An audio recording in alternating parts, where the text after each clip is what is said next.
తిరుపతి జిల్లా రైల్వే కోడూరు నియోజకవర్గం పుల్లంపేట మండలం పార్టీ కార్యాలయం ముందు ఈరోజు కాంగ్రెస్ పార్టీ ఆధ్వర్యంలో మాకు పార్టీ ఆదేశాల మేరకు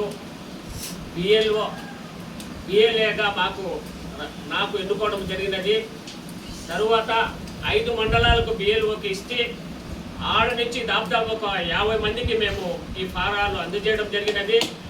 కాంగ్రెస్ పార్టీ తరఫున 5 మండలాల్లో చురుగ్గా పనిచేస్తున్నారు.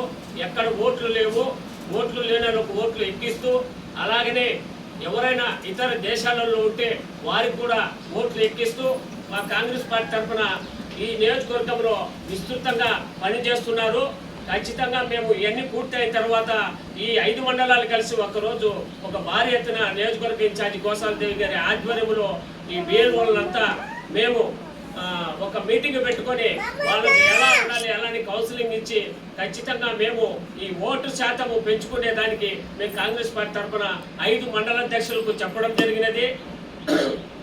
5 మండల అధ్యక్షులు కూడా వాళ్ళ కింద బిఎల్ఓ 2గా ఇచ్చేసి వాళ్ళని ఎక్కడ గ్రామాలలో పంచాయతీలలో ఓట్లు ఎక్కడికి లేవో అక్కడికి పోయి ఈ మండల అధ్యక్షులు అందరూ చురుగ్గా పనిచేస్తున్నారు. ఇవన్నీ అయిపోయిన తర్వాత మా ధ్యేయం అంతా ఒకటే, ఇటు రాష్ట్రంలోనూ అటు కేంద్రంలోనూ 2029లో కాంగ్రెస్ పార్టీ అధికారంలోకి రావాలి. ఖచ్చితంగా రాహుల్ గాంధీ ప్రధాని కావాలని 5 మండలాలలో ఉండే ప్రతి మండల అధ్యక్షుడు, ప్రతి కార్యకర్త చురుగ్గా పనిచేస్తున్నారు.